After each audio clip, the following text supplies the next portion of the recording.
Kasalanan ng Amerika yan, Mentong eh. Kasi nagpatupad ang Amerika ng privatization, deregulation, import liberalization, tumaas ang presyo ng kuryente sa Amerika. So, hindi na competitive. Kaya yung mga Amerikano mismo na negosyante, nagpunta sa China. Mababa ang presyo ng kuryente sa China eh. So, nandun ang kanilang mga factories. Yan ang problema ng privatization deregulation ng Amerika. Sila rin ang may kasalanan.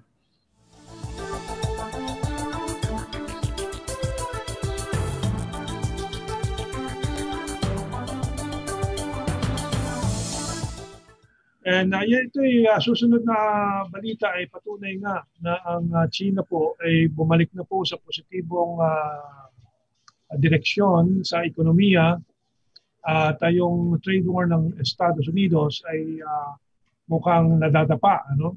Ang USA nadadapa rin, hindi lang po sa ekonomiya kundi sa politika nila. Sobrang grabe ang away po nangyayari sa politika nila between the Democrats and the Republicans. Ano? And so itong unang balita galing sa South China Morning Post, Ferdie. Yes. China's export boomed in August. Itong Augustong nakaraan, as trade surplus with the US widened by 27%. Ayan po. And China's export grew by 9.5% in August while imports shrank by 2.1% as the country's overall trade surplus narrowed. China's trade surplus with the United States widened. Lalong lumaki po ang trade imbalance ng US at China by 27% compared to a year earlier.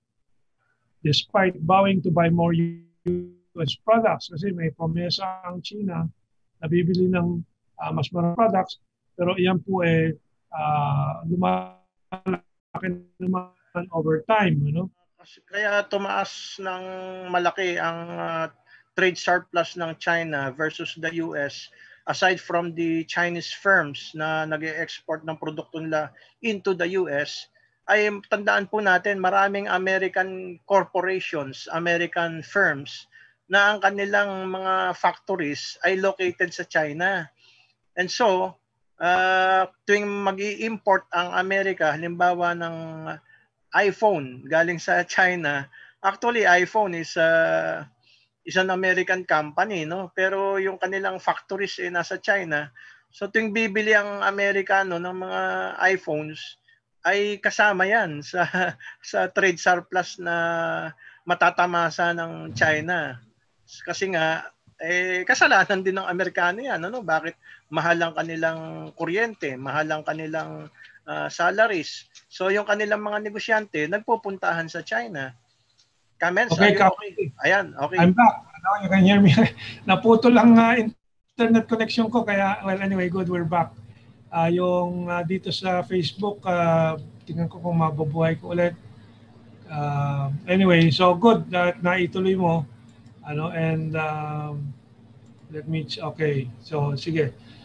So yun, nakita po natin at narinig ko yung huling mga sabi mo nga at tama yung sabi mo, very much cheaper goods yung taripan ni Trump lalong mapapanga, and so that is the reality.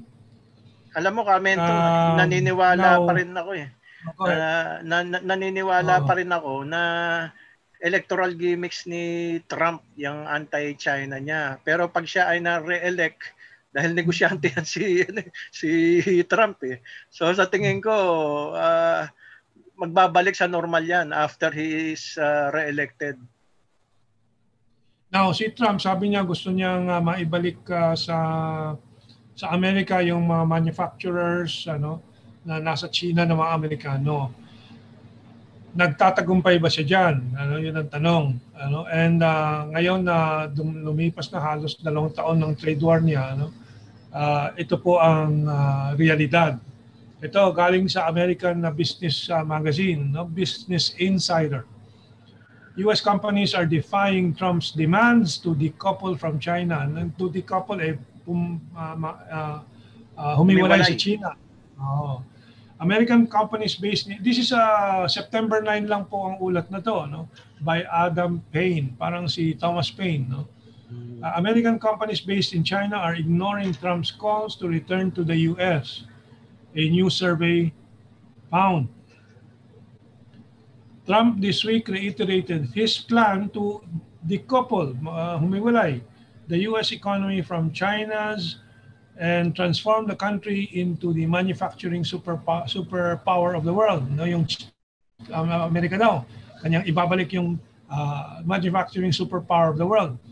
Actually, kanina sinalaysay ko, ang Japan, noong 1980, tinalo na ng Japan ng Amerika eh. Pero nasasakal ng Amerika ang Japan, so sinakal nila. Eh ngayon, ang China naman, ang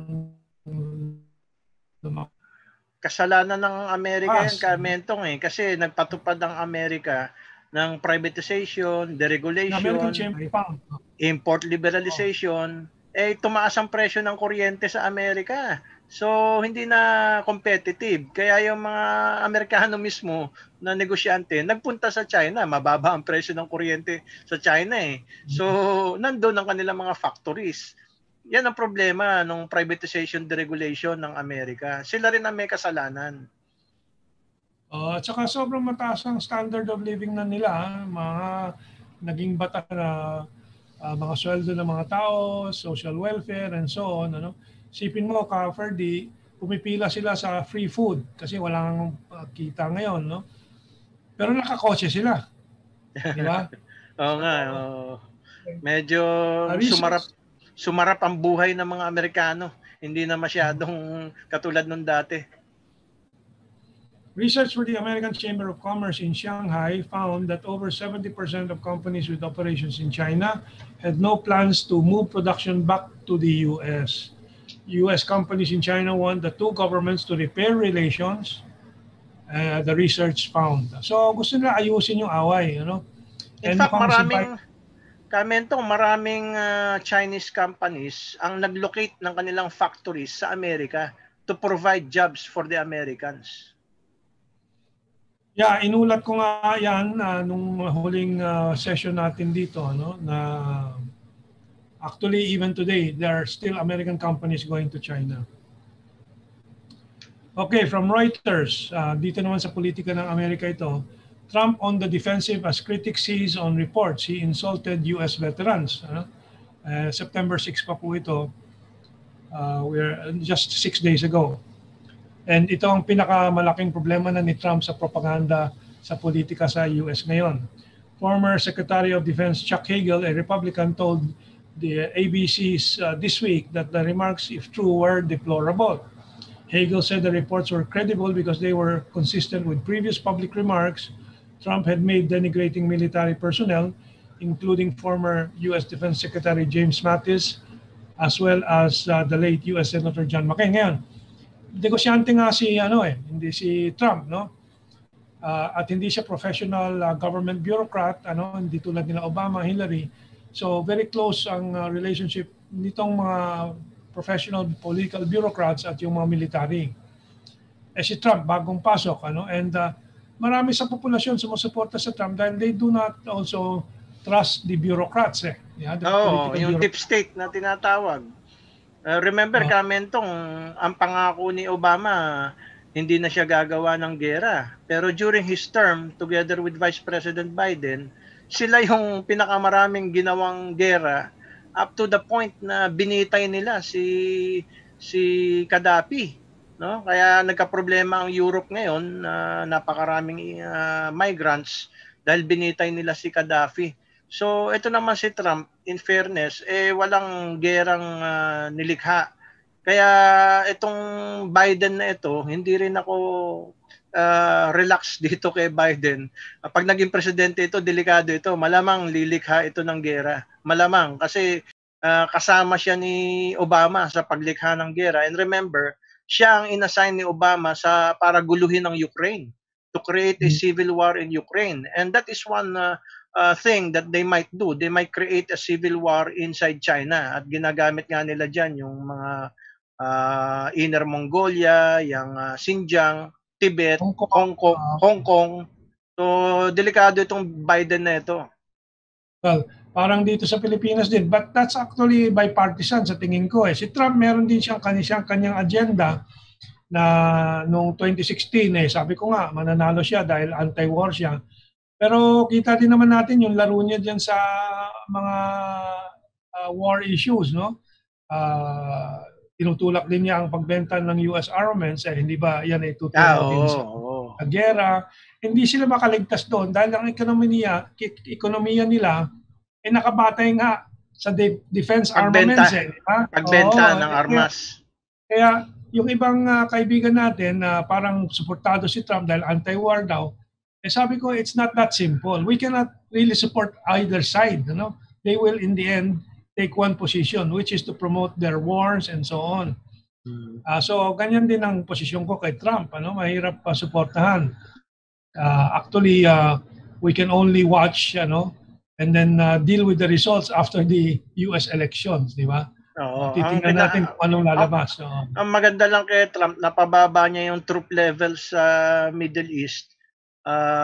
At hindi naman nagtaas masyado ng troop levels dito sa Asia, unlike kay Obama, itong Democrats, talagang transfer nila sa Asia talaga yung bulk ng forces nila. So nagkaroon ng Asian pivot in preparation for a war in Asia.